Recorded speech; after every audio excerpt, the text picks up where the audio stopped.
Suna ga tambayoyin kenan. Wannan ba tambaya ba ce, yana magana ne akan wannan abin. Na ga an riga an wuce shi, shawara ce dama muka bayar, kuma kowa ya faɗi shawararsa da hangensa akan abin da ake so za a yi na muƙabala a Kano, wanda ni a fahimta ta wannan muƙabala bai kamata a yi ta ba, kuma na ba da hujjoji cewa na farko ni ban yadda da hankalin wanda za a yi muƙabalan nan da shi ba. Shi kuma muƙabala alayi ne da mai hankali, saboda in ka ji maganganun ka san mai hankali ba zai yi su ba. Ko da makiya yanzu a cikin ashifa alƙabi iyad yana kawo maganganun wanda suka gaya annabi mummunan magana, sai ya ce ba zan iya faɗar lafazin da suka faɗa ba, saboda ina jin nauyin hakaito lafazin in jingina shi ga annabi. Amma mutumin da zai ɗauko wasu abubuwa daban, kamar luwaɗi, kamar zina, kamar kwartanci, kamar kaza, waɗannan lafazin kuma ka zo janibin annabi kana jingina su da ƙarfin jin daɗi da gwiwa ana kabbara kana faɗar su, to yana ga wannan abun ba hankali a ciki, ba hankali a ciki. Ko malamai sun ga abu wanda ɗayan biyu ne, ko ya inganta tunda labarai ne, duka labarai ne, ko ingantacce ko wanda bai inganta ba, shikenan kawai. Wanda bai inganta ba dama an saka shi a kwandon shara, wanda ya inganta kuma ko a yi masa kyakkyawar fassara ko a yi masa mummuna fassara. To su malamai sukan duba matsayin manzon Allah sallallahu alaihi wasallam, duk abin da aka rato wanda ya inganta sukan yi fassara ta dace da matsayin annabi sallallahu alaihi wasallam, ko ayat qur'ani je ko hadisi ne. Yanzu da Allah ya ce wa in kunta fi shakkin mimma anzalna ilayka, sai malamai suka ce wannan wa in kunta fi shakkin, suka ce in ka kasance kana shakka daga abin da aka sauka maka, tambayi kaza. Sai kaga tafsiri iri-iri suna kokari, irin su wa wajadaka dallan fahada, sai kaga suna ta bayanin yadda zaka gane cewa dallun da kake dauka fa ba haka ake nufi ba, shakkin din da kake faɗa ba haka ake nufi ba. Irin su inna abana lafi dalalin mubin, ya'yan annabi Yusuf suka ce babanmu yana cikin bata bayyananne, sai suke wannan batan ana nufin ko soyayya ko zurfafa kauna ko kaza, saboda su kauce lafazin cewa kada 'ya'yansa suna nufin babansu annabi yaquba suka ce masa batacce, kaga abin yayi girma. in su fala'allaka bakhi'un nafsaka ala asarihim, ko zaka shaƙe kanka ka kashe kanka in lam yu'minu bi hadzal hadisi asafa. Sai kaga malamai suna fassara yadda za ta dace da matsayin manzon Allah sallallahu alaihi wasallam, saboda guri ne da yake da santsi sosai, yake da hatsari sosai.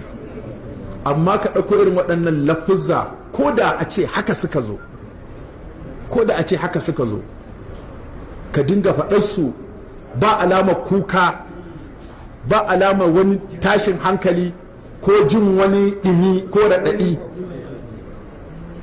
Kuma sannan mahaifinka ya faɗi irin waɗannan kalmomi, kai masa fassara mai kyau, ya cewa Allah maimuna,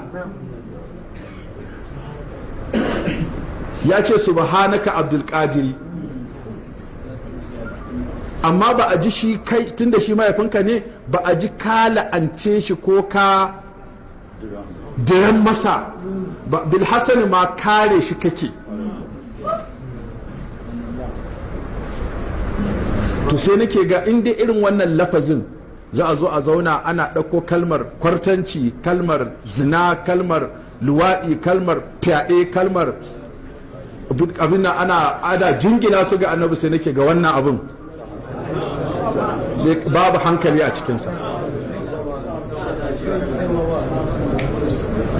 Sannan na biyu, mutumin nan ya daɗe yana cin mutuncin 'yan uwansa da suke uba ɗaya da danginsa, ya daɗe yana cin mutuncin malamai yana zaginsu, kuma kullum abin da yake cewa a zo a zauna, saboda zaman a tara masa malamai, an ɗaga martabarsa daga ɗan tasha an masa daraja. Wannan abin shi zai alfahari da shi cewa an taɓa tara masa rikakkun malamai.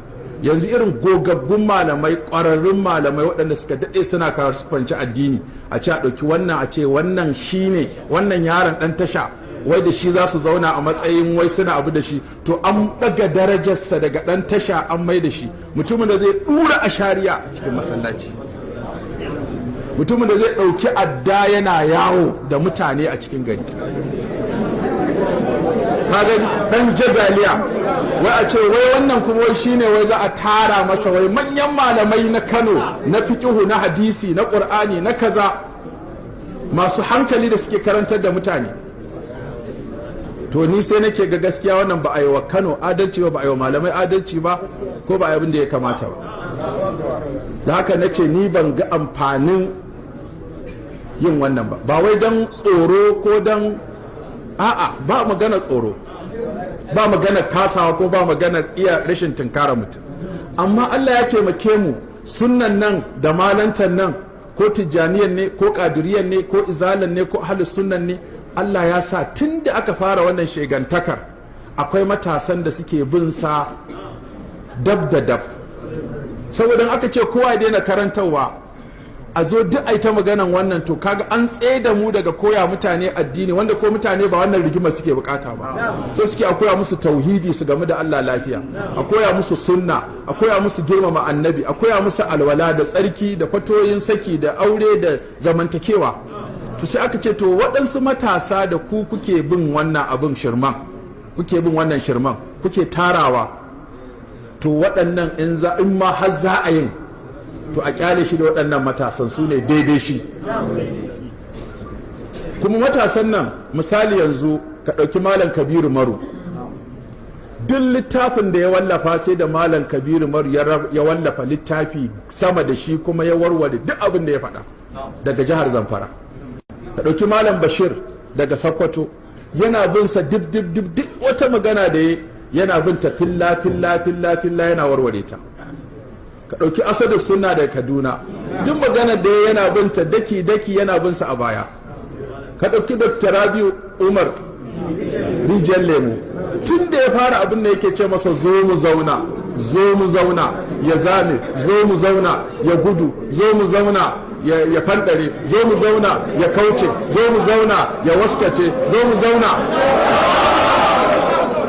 Akan me za mu zauna? Akan abin da ka rubuta. To me za ka tambaye ni? Ce kai ka taba jin a duniya zan tattauna da kai akan abin da ka rubuta kuma in gaya maka me zan tambaye ka? Ba kai ka ce duk duniyan nan kafi kowa karatu ba, ina su Ibn Taymiya, ina su wa duk duniya kowaye, kuma yanzu an ce za a tattauna da kai akan littafin ka kace wai sai an gaya maka akan me? Dinan Allah yanzu wannan yanzu ka duba abin da Dr. Rabi Umar ya masa, ku duba yadda ya masa littafin ka, amma ka ƙi a zauna a kai. Malam Alƙasim Hotoro, har gida har ɗaki har laburare ibishi ya yi tashi ya dinga ɗaukar hannu ruwa da hannu hagu yana sha.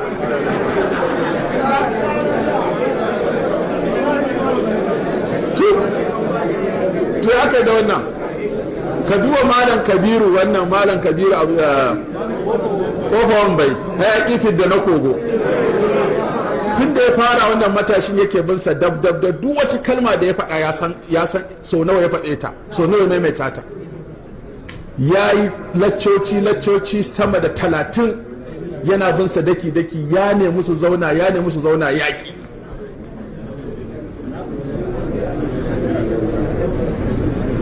Malam Mu'azzam lakcara ne a BUK, tare suka yi firamare da shi, tare suka yi sakandire. In baka san Malam Mu'azzam ba, wani mutum ne da Allah ya masa wata baiwa, shi kaka nuna masa littafi, karanta masa kome ya haddace shi, kawai ca zai faɗi, kana faɗa shi kenan ya haddace. Haka ya je ya gama jami'ar Madina, ya zo zama lakcara a BUK, yana limancin Juma'a, ya rubuta masa takarda ya ce ina ƙalubalantanka akan duk abin da ka faɗa, kuma ka sa rana ka zo mu yi kai. Ya rubuta takardar nan, ya sake ta, ya tura polis, ya tura SS, ya tura fadar sarki, ya tura gwamnati, ya tura malamai, ya sake ta a midiya. Ƙarshe ma shiga aka yi gidansa ma aka sassare shi. Wasu na cewa ko su ne, wasu na cewa ko Allah shi ya san suwa suka yi wannan abu, amma almuhim ya nemi a yi muƙabalan nan da shi yaƙi. Sannan ta ɓangaren tijjaniya akwai wani malam Abubakar Maɗatai ya wallafa littafi a kansa, ya bi shi daki ya nemi a zauna yaƙi. Daga ɓangaren Maiduguri na akwai matasa, shi yana son ya ba kansa matsayi cewa shi malami ne sai da manya. Waɗannan su ne daidai kai, su da daidai kai, kuma sun neme ka a zo a zauna kaki. Ka ce sun ce maka akwai abin da ka ce akwai babu, akwai abin da ka ce babu kuma akwai abin da yake amma ba a taɓa masa fassara irin wannan ba sai a kanka. Wani abin ma na mu'ujiza ne ga annabi, amma kai sai ka fassara shi da fasikanci. Kuma wannan fassara taka babu ita a kowane littafi a duniya. Masu yin ta kadai su ne makiya addinin musulunci, a littattafin su kadai ake ganin wannan fassara.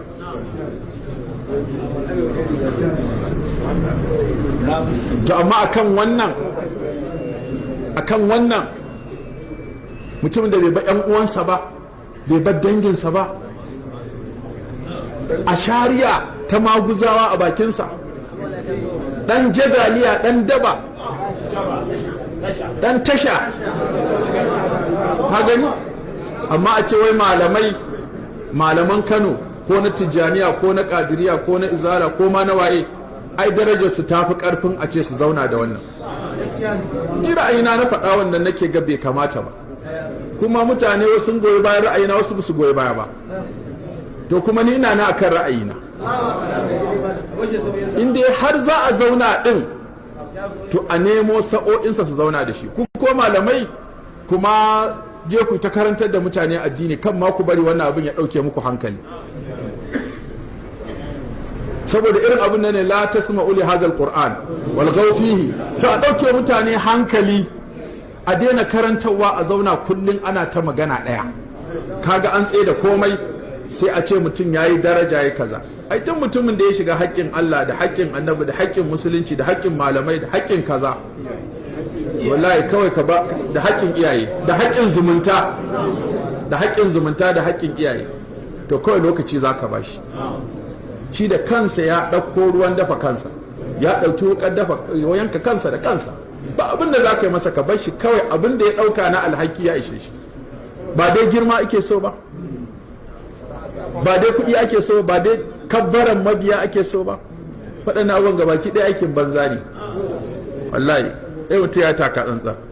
Kisa na gaya muku akwai giyar kuɗi, akwai giyar malanta, akwai kuma giyar mulki. Saboda haka wannan shine ra'ayina, kuma ban sauka da kai ba. In Allah ya sa za a yi to ga sharaɗi na, in ba za a yi ba kuma ni kawai abin da nake ga ai watsi da wannan kawai, amma daina maganarsa, a shiga kawai wani abu. Hukunci wannan ai babu hukunci, ba a hukunci, saboda ƙasar da muke ciki ita ba ta hukunta kowa don ya zagi Allah ko ya zagi annabi ko ya zagi musulunci. Babu wata, in ma an maka hukuncin an je sama warwarewa za yi. Yanzu misali sai aka ce wata kota a Kano, saboda ana shari'ar musulunci a Kano, ta same ka da laifin ka zagi sahabi, ta maka hukunci ai ma kaza, ko ka zagi Allah ko ka zagi musulunci, sai a ce kuma wai an baka dama ka ɗaukaka ƙara. To da ka fita ka koma federal court ko court of appeal, to da ka je can sai ka tare da wani alƙalin ma ba musulmi ba ne, sai karanto dokar ƙasa cewa dokar ƙasa ta baka dama kai abin da kake so. Saboda haka wannan abin ma ta rushe hukuncin da aka yi na farko. Da ka je supreme court sai a kori kes din. Ni wannan abin fa ba wai duk malaman nan da suke ta magana fa ba ko wanda ya fi ni sanin mutumin nan. Don a shekara 8 ɗin da na yi a hisba na ta gamuwa da irin waɗannan kisa-kisan. Kuma ni da kaina na kama mutane 13 da irin waɗannan lafuzan, muka kai su wajen 'yan sanda, aka yi rigima, aka ƙona kotun. Ƙarshe duk an sake su. An kama Abdul Inyas da irin waɗannan maganganun, wanda ya gaya annabi magana da ban taɓa jin mummunan magana irin ta ba. Ƙarshe an saki shi. Kwanan na an kama wani Aminu Sharif, aka ce an yi kaza kaza, ina maganarsa yanzu take? An kama wani yaro ma da ya zagi Allah, ina maganarsa take? Suraka ita gwamnati tana shigowa ne a guri ɗaya in za a yi tashin hankali, za ta taka mutum burkin yana amfani da makami ko yana ashariya ko yana tunzura mabiyansa a yi fada ko kuma yana kawo tashin hankali. A nan da gwamnati ke shigowa sai ta taka mutum burki ta fake da kalmar tsaro. In kuma ta bashi ya ci gaba da zagin sahabbai da kuma yi wa hadisan annabi gurguwa murgudaddiya fassara, to abin mamaki ma yanzu misali sun ce shi'a tafi sunna gaskiya.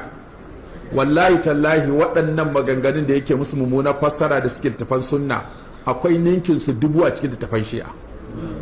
Duk isar da ya kawo akwai irinta a cikin shi'a. To idan dai gaskiya ne kake so ka yi ba wai son zuciya ba, duk isar da aka same ta a sunna ko kai mata mummunar fassara sai ka duba tafan shi'a ba su da irinta. Idan suna da irin wannan kisar ita ma sai kai mata irin wannan mummunan fassara sai ka ce da sunnar da shi a gaba daya ka watsar. Amma sai zama waɗancan suna da abin da ya fi wanda kake gani da muni, can ɗin muninsa ya fi yawa, amma sai ka tsarkake can ka ba su fassara mai kyau ka ce su ne da gaskiya a kaso 70 da wani abu. Nan kuma kace kuma nan ɗin ma kalato su ake yi, kalato su ake. Kuma yanzu mutanen da suka zo gabanka suka zauna mai suke son ka koya musu? Tauhidi, sallah, azumi, bin iyaye, kyakkyawan mu'amala. Kullum suka shiga Facebook ba su da komai sai a shari'a, sai zagi, sai cin mutunci. To gaba gadi ina zaka? Ina tawadu, ina kankan da kai, ina darajar karatu, ina darajar iyaye, ina darajar manya. Duk karatu haka kawai karatu sai wuce da kai lahira lafiya, ba mutunci, ba daraja, ba girmamawa. Ka ce ko hadisi na ƙarya ba a rawaito akan Umar wa ya kashe mutum a filin kafir a filin yaƙi ba, wasu ya dai barazana zai kashe mutane a gida. Umar wai kai kuma so kake ka gama lafiya, so kake ka tara mabiya. Umar shi sa kowa akwai da zai kalla abu, matsala ce ta ijtihadi, ko akwai da zai kalla abu. Amma ni na girmama malamai, ina girmama matakan da suka dauka, amma ni ina ba su shawara ne, kuma shawara ta ba dole a aiki da ita ba, ana iya daukanta a jefa a kwandon shara tunda ba nasi bace. Amma ni akwai abin da nake hange, neman duniya ake da neman ɗaukaka da cewa manyan, amma karatu ai ba shi da shekaru, kai ma yaro ne kuma aka turo maka daidai kai a shekaru, kuma a matakin ilimin su ya wuce naka. Su akwai shaidu da aka ba su cewa karatunsu yana da inganci daga malamai, kai naka ba wanda ya ba da shaida ingancinsa. To suka ce zo mu zauna, in ka kada mu har malaman namu ka kayar. Yanzu ni ina nake da lokacin da tsaye ana sauraron wannan a shariyar, wallahi wacce da aka taba samun kasa bacci ne. Ni duk abin da za a faɗa mummuna a jingina shi ga annabi ba na iya saurari.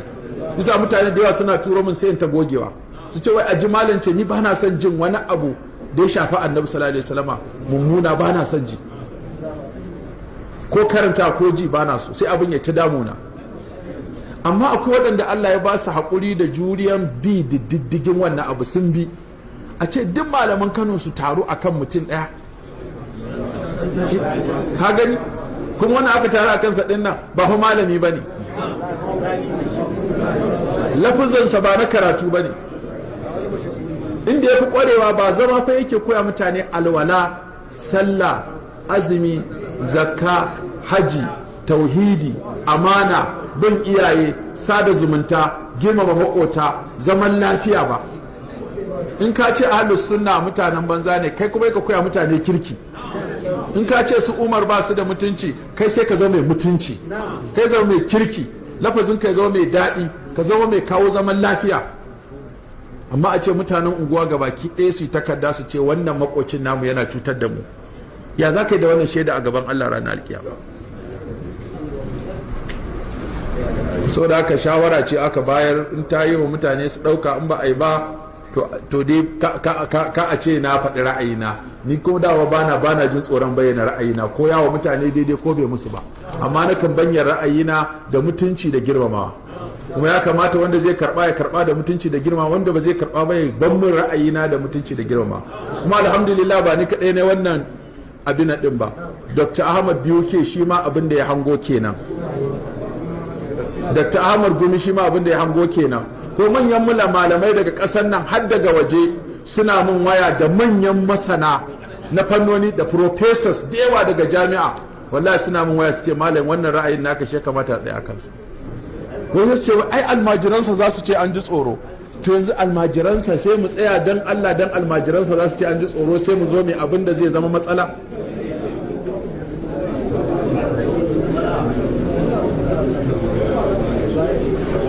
To yanzu sai abin da almajiransa za su faɗa sai mu koma yanzu muna sauraron almajiransa su ce mun ji tsoro, shikenan dan ka a ce mun ji tsoro sai mu yi kaza. Mu da muka taso me ba a ce mana ba, ba abin da ba a gaya mana ba, amma ya wuce, balle za an ce an ji tsoro, da ce aka yi ma ba ma san annabi. Ga wakilanmu na aje a yi da su, in an ka da su an ka da mu mun yarda, shi kenan ba. Subhanakallahumma bihamdika nashhadu an la ilaha illa anta